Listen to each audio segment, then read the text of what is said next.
I don't remember how I found the video. It was 2 a.m., one of those sleepless nights where you scroll through the internet like it's a bottomless pit. I'd been watching random clips, clicking deeper and deeper, until an unfamiliar channel popped up on my recommendations. It had no banner, no profile picture, just a name, Sleepless Watcher, and one subscriber. The thumbnail showed a dimly lit room. My room. I clicked it without thinking. The video started with darkness, then the faint glow of a nightlight. I saw my bed, my dresser, my window, and then me. I was lying there, dead asleep, in the same position I was in at that very moment. The camera was angled from above, like it had been mounted on the ceiling. I paused the video. My heart was pounding so hard I could hear it in my ears. My room looked exactly the same as it did right now, down to the shirt tossed over my chair. The timestamp on the video read, "Uploaded 3 hours ago." I spun around in my chair, scanning the ceiling, the corners, every shadow. No camera, no phone, nothing. I unpaused the video. It showed me rolling over in my sleep, muttering something I couldn't hear. The footage zoomed in slightly, as if someone holding the camera had taken a step closer. The final frame froze on my face. Then it cut to black. No credits, no outro. Just 6 minutes and 12 seconds of me sleeping. I clicked on the channel name. There was only one video uploaded.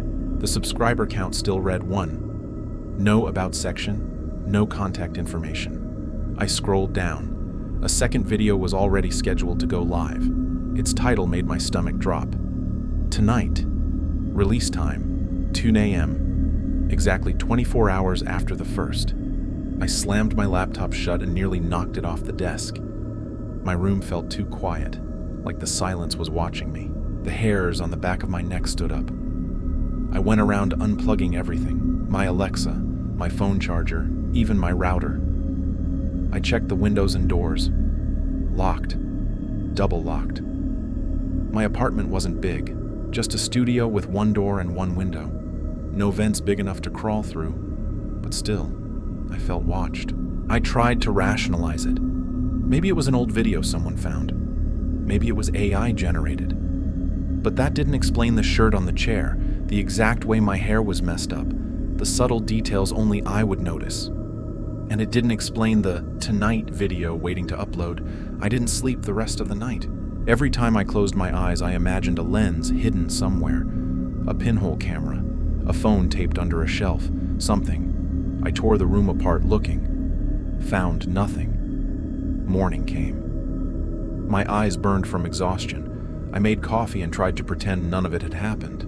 But when I opened my laptop, the tab for Sleepless Watcher was still open, and now it had 2 subscribers. I clicked refresh. 3. By noon, it was at 4. I hadn't told a soul about the video, but the numbers kept climbing. The comment section was locked. No one could say anything, but the view count kept ticking up too. When I hovered over the upcoming video titled "Tonight," a tiny preview window popped up.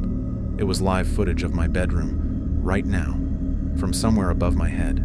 I slammed the laptop shut again and backed into the corner of the room. My hands shook so hard I nearly dropped my coffee. This wasn't just some creepy channel. Someone was actively streaming my life. I called the police. They sent an officer to check. He scanned the room with a flashlight, even checked my smoke detector. Nothing. Could be a prank, he said, shrugging. Could be a glitch. He gave me a business card and left. But before he walked out the door, he stopped and frowned at the walls, like he'd noticed something. Then he shook his head and left without a word. The apartment felt colder after he was gone. I sat on the couch all afternoon, staring at my laptop like it was a bomb. When evening fell, the shadows stretched longer than they should have. My reflection in the window looked pale, out of sync. At 1:50 a.m., my laptop pinged. The Tonight video had gone live. I didn't want to click, but I did. The video opened with the same view of my room. Dim, quiet, everything exactly where it was. Only this time, I wasn't in bed. I was sitting at my desk, like I was right now. In the footage, I slowly turned my head toward the ceiling and opened my mouth like I was about to scream. Then the screen went black. The moment the video cut to black, my room felt different, heavier, like something had entered it the second the upload went live. I slammed the laptop shut again and grabbed my keys. I didn't care where I went, just not here. But when I got to the door, the knob wouldn't turn. Not like it was locked, like it was sealed, frozen in place. I yanked harder. Nothing. I tried the window next. Same thing, it wouldn't budge. I kicked at it until my foot throbbed. It didn't even crack. Then I noticed the silence. My phone, which was always buzzing with notifications, had gone completely still. No service, no Wi-Fi, obviously. I turned it off and on again, just black screen. I was cut off, trapped. I backed away from the door, breathing fast, thinking this had to be a dream. That's when I heard it. A sound that didn't belong to the world outside or inside. A low hum, mechanical, almost electrical, like static bleeding through reality. It was coming from the ceiling. I stared up, heart hammering, and I finally saw it. A tiny hole, no bigger than a screw head, dead center above my bed. Not a light fixture, not a smoke detector, just a black void in the plaster, one I could have sworn wasn't there before, and somehow it felt deeper than it should be, like it didn't stop at the drywall, like it reached past the ceiling, into something else entirely. I climbed on my bed and reached up. A breeze came out of it, a cold, artificial breeze, not like wind, like something exhaling mechanically. I jerked my hand back, and then my laptop dinged. Even though I hadn't opened it, I spun around and saw the glow of the screen pulsing. I slowly stepped off the bed and approached. The video was still live, only now there were comments. Somehow the comment section had activated itself. But these weren't normal comments. Each one was a string of numbers and letters, random at first glance, but then I noticed one that made my stomach twist. 1729C sitting, blue hoodie, turns at 2:07 a.m. That was me, right now. I was wearing a blue hoodie. I had just sat down, and when I looked at the timestamp, it was exactly 2:07 a.m. The stream wasn't just being watched, it was being analyzed. I clicked on the channel. Now it had 54 subscribers. The next video was already queued. Title, Departure, scheduled for 3 a.m. I didn't know what departure meant, if it was a code for death, for being taken, for leaving this reality entirely. I didn't want to know. I shut the laptop again, grabbed the heaviest thing I could, my metal chair, and threw it at the wall. The plaster cracked, but barely. I hit it again. Again. Dust filled the room, but it didn't break through. Then I heard my voice, coming from the laptop, not in a video. Live, talking. I froze. It said, "Why are you still here?" I opened the laptop. There was no video playing, just the homepage. But I could still hear myself, speaking from somewhere. No mic, no camera. Just raw audio from inside the device. Then the voice changed. It was still me, but warped. Slowed down, glitched. It said, "Don't fight it. You're already archived."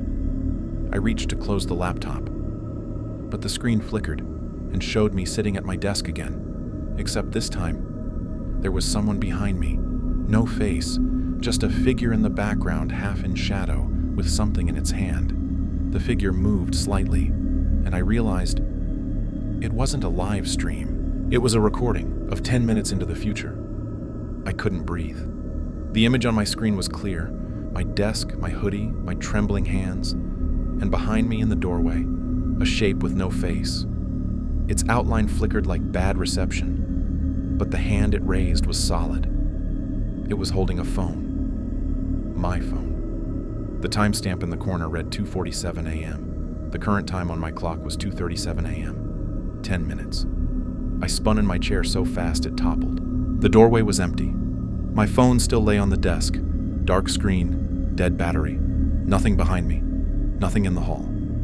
I tried to tell myself it was fake, some kind of deepfake prank, malware hallucination, anything. But my gut felt hollow. Cold sweat ran down my back. The hum above the ceiling grew louder. It wasn't just a sound anymore, it was a vibration, a pressure in my skull. And the hole above my bed, it was wider now, big enough to see movement inside, like pale fingers curling around the edge. My laptop chimed. The channel now had 108 subscribers. The queued video, Departure, had updated. It no longer said 3 a.m. It said, Live now. I opened it without meaning to. My hands weren't steady. They felt guided. The new stream showed a fixed camera view of my room from above, like a bird's eye angle. It was streaming in real time, except something was off. My body sat in the chair, but it wasn't me. My skin looked pale, eyes sunken, lips slightly parted, like a wax figure. And behind that version of me, in the doorway, the faceless figure crept closer. It bent down, whispering something in my double's ear. My double nodded slowly. Then, the comments started flooding in. Archive complete. Prepare upload. Next, tonight. I slammed the laptop shut again. It didn't matter. The hum above me turned into a hiss. The hole widened, plaster falling like snow. I backed against the wall as something began to descend. A pale arm, jointless and smooth, reaching straight down. Then my phone buzzed, even though the battery was dead. I picked it up without thinking. There was one notification. Incoming call. Me. I answered. My own voice, frantic, screamed, "Get out! Get out now! It's not you!" I dropped the phone. The hiss stopped. Silence filled the room. Then a knock at the door. Slow, deliberate, 3 times. I didn't move, didn't breathe. Another knock, louder this time. Then a voice. My voice, from the hallway. Calm, steady. "Let me in. You're not supposed to be in there." I stared at the door. Shadows shifted under it, feet moving back and forth. My phone buzzed again on the floor. Another message. This one said, "Don't open. It's already inside." My head spun. The laptop chimed by itself. The stream was still live. I could see myself from above, but the me on screen stood up and walked to the door, put his hand on the knob, smiled faintly. I looked down at my own hand. It was on the knob. I hadn't moved it. I yanked it back like it was on fire. My other self on the screen grinned wider, teeth too many, eyes black. The faceless thing behind him reached out, and my camera feed flickered. Everything went black for a second. When the image came back, the room was empty. No me, no furniture, just the hole in the ceiling still yawning open. The stream chat filled with a single phrase over and over.